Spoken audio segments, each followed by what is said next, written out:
Salut les collègues. Aujourd'hui, c'est à mon tour de vous présenter la théorie de l'érosion selon Philippe Dufort, qui a lui-même pris des concepts clés de la théorie de Eric Olin Wright.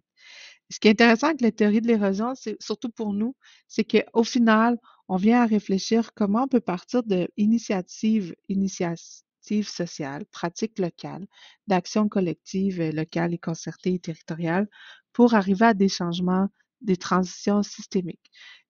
Comment ça se passe, comment on peut venir supporter, comment on peut venir réfléchir à tout ça pour pouvoir venir supporter les initiatives locales dans le cadre de notre travail et de nos activités. On ne le cache pas, personne, on ne se le cachera pas. On vit dans une société, dans des sociétés complexes, capitalistes avancées, dans un moment historique où est-ce qu'il y a des crises multiples, euh, puis qui sont des résultantes d'un triple mouvement historique. On est ce qu'on est à cause d'un triple mouvement historique. Puis comment on peut partir de là pour aller vers une transition systémique, pour changer de système, changer de paradigme vers la transition socio-écologique.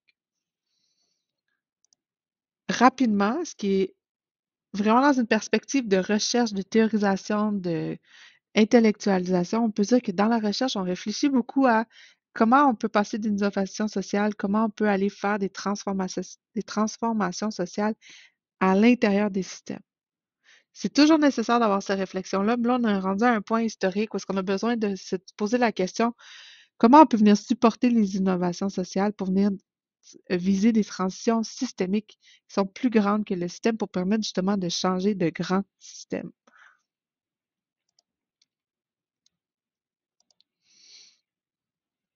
De changer de grands systèmes, surtout dans des sociétés qui ont été façonnées par un triple mouvement historique, on se rappelle. Donc, il y a vraiment une triptyque historique des forces sociales qui ont fait en sorte qu'on vit dans les sociétés dans lesquelles on est.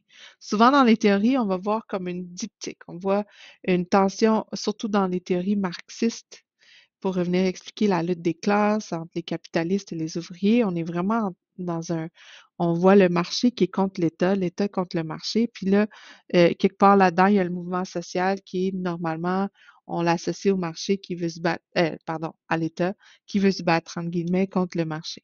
Là, ce qui est intéressant ici, avec comme base théorique, juste pour élargir les horizons, il y a cette proposition d'une triptyque historique des forces sociales. Donc, oui, la marchandisation, oui, depuis la révolution industrielle, il y a eu beaucoup de forces sociales qui sont mises en œuvre pour venir déréguler le marché, pour venir libérer le marché des institutions publiques, des institutions religieuses, éthiques, morales, de la noblesse, etc. Puis de toujours de plus en plus un marché de plus en plus libre, de moins en moins régulé.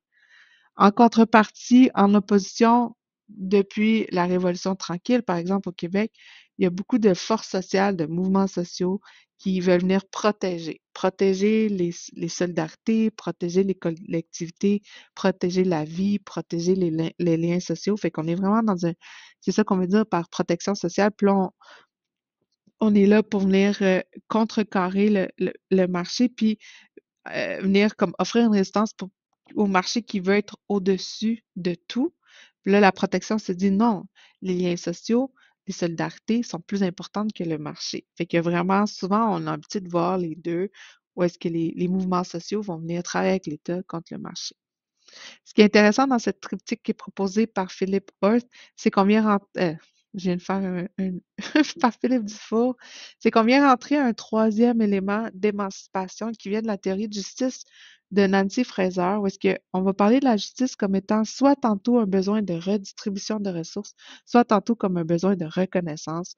Donc, ici, l'émancipation, c'est vraiment comme une force sociale transversale dans l'optique, c'est de se libérer des oppressions, quelles qu'elles soient, d'où elles viennent. Des fois, l'oppression vient du marché, mais des fois, la libération de cette oppression-là vient du marché. Des fois, l'oppression vient du conservatisme, vient du racisme, du patriarcat, donc de tout ce qui est protection sociale, collectivité, liens sociaux, collectivité historique.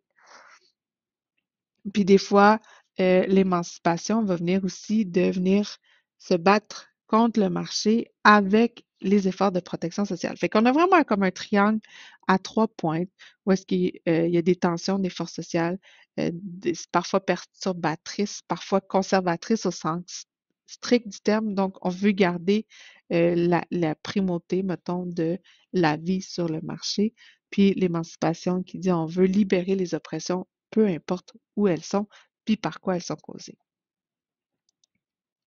Si vous avez besoin de plus de, si vous voulez qu'on aille un peu plus loin sur cette triptyque historique des forces sociales, ça pourra faire l'objet d'une prochaine vidéo, vous avez juste à m'en faire part.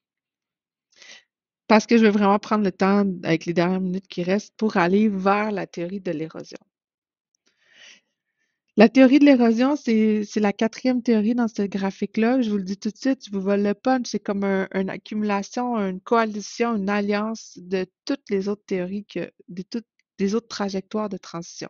Fait que, historiquement, dans cette triptyque-là, quand je viens de vous nommer, on a trois trajectoires. La théorie de la transition vient comme faire un amalgame de tout ça pour venir créer une quatrième option, manière de percevoir la transition systémique. On va rentrer un peu plus loin dans ces quatre théories-là, juste pour pouvoir se situer. Donc, on est habitué d'imaginer la transition ou les trajectoires de transition comme on pense souvent au socialisme révolutionnaire, la rupture, on veut venir affronter des classes, affronter les identités, on veut venir affronter les dominants, l'ordre établi, pour pouvoir casser le système, puis le renverser. Ça, dans des sociétés comme capitalistes avancées comme la nôtre, c'est pas quelque chose qui est possible, étant donné nos conditions de vie, le niveau de confort assez généralisé, où est-ce que les gens, les populations vont pas venir collaborer avec des transitions par la rupture, ils n'ont pas envie de sacrifier leur mode de vie, tomber dans un creux, euh, dans un creux où est-ce qu'il reste plus rien, tout a été cassé. Ensuite, on a aussi vu beaucoup de trajectoires de transition, de résistance à l'ordre établi par la réforme, où est-ce que là, on vient passer à la social-démocratie, où est-ce que des partis politiques, des groupes de pression se sont organisés pour venir travailler, changer le système de l'intérieur de l'État. Fait que tantôt dans des dynamiques de collaboration, tantôt dans des dynamiques de compromis sociaux, on essaie de venir apprivoiser le capitalisme, apprivoiser les modes de production, apprivoiser la redistribution de la richesse pour venir augmenter la qualité de vie des gens, c'est créer des lois, des procédures qui vont venir protéger la vie sociale, les solidarités et les conditions de vie des gens. Ça aussi, il y a des limites dans le système actuel, étant donné oui, la réforme, l'État a lui-même les outils, les ressources institutionnelles en lui pour venir se démanteler, mettons, le capitalisme, mais il y a aussi les lois, les institutions et les procédures pour maintenir le statu quo. Fait que c'est pas ça qui va amener à un point de rupture pour venir faire une transition socio-écologique, par exemple. L'autre trajectoire de transition qu'on est habitué de voir, c'est vraiment au niveau des interstices, créer des brèches.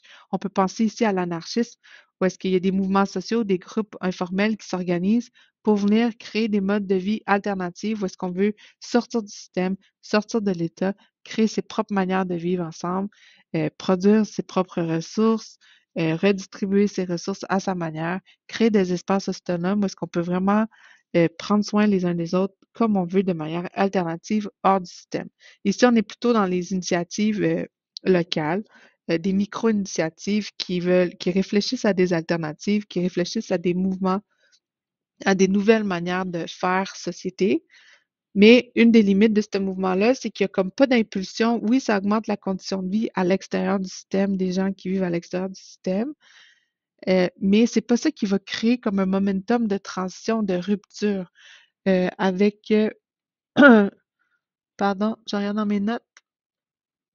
Oui, c'est pas ça qui va créer un momentum où est-ce que en soi, juste en créant des brèches, on va arriver, juste par la création puis la multiplication d'espaces autonomes, on va arriver à faire changer, à faire une transition socio-écologique.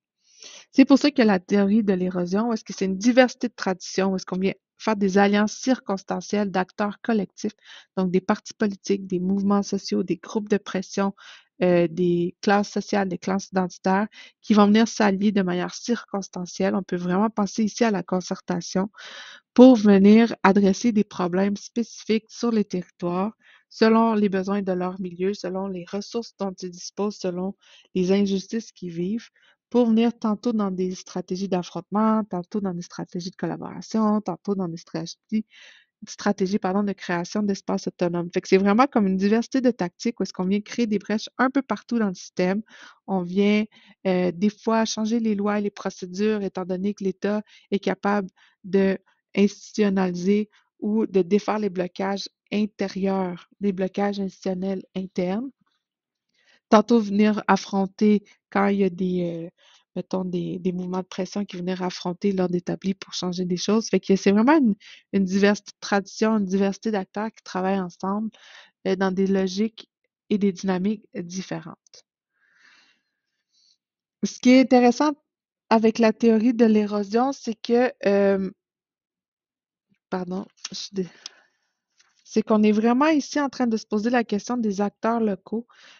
Comment les acteurs locaux peuvent se concerter entre eux, travailler entre eux pour éroder les blocages systémiques et institutionnels propres à leur milieu pour pouvoir venir amener des changements systémiques au niveau plus large, au niveau global.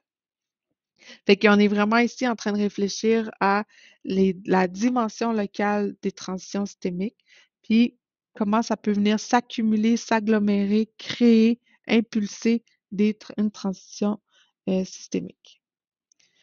Donc, dans une optique où est-ce qu'on travaille beaucoup avec la concertation, l'action collective, il y a vraiment quelque chose d'intéressant pour reprendre l'idée de Sonia, de la flotte de navires, où est-ce qu'on vient travailler d'un peu partout, puis comme un rocher sur le bord de l'eau, où est-ce qu'il y a des vagues qui tapent à répétition, puis on vient créer des brèches là, on vient créer des brèches là, on vient créer des ruptures là, des changements de politique, des changements de loi, redistribution des ressources, création d'espaces autonomes, initiatives locales inédites, nouvelles manières de faire, ça vient d'un peu partout après. Ça fait en sorte qu'à un moment donné, le mouvement devient comme trop large, une dernière vague, tout s'écroule. Puis étant donné, tout s'écroule, mais en même temps, on n'est pas à zéro. Tout ce qui a été construit avant est encore là. Fait que c'est comme en ce moment, le mouvement de la transition socio-écologique, elle commence à être de plus en plus diffuse d'un peu partout, dans toutes sortes d'initiatives, toutes sortes de sphères locales, régionales, toutes sortes de différents acteurs. Comme aucun leader a un pouvoir unique de dire je mets la transition en marche, mais de la même façon, aucun leader a un pouvoir unique de dire je stoppe la transition, étant donné que ça s'infiltre un peu partout, mais pas juste en termes de créer des espaces autonomes, mais un peu partout au niveau des différents paliers institutionnels, sociaux, économiques, culturels, territoriales de nos sociétés complexes, capitalistes et avancées. Si vous avez des questions, gênez-vous pas. Ça va me faire plaisir d'y répondre. J'espère que vous avez apprécié. À bientôt.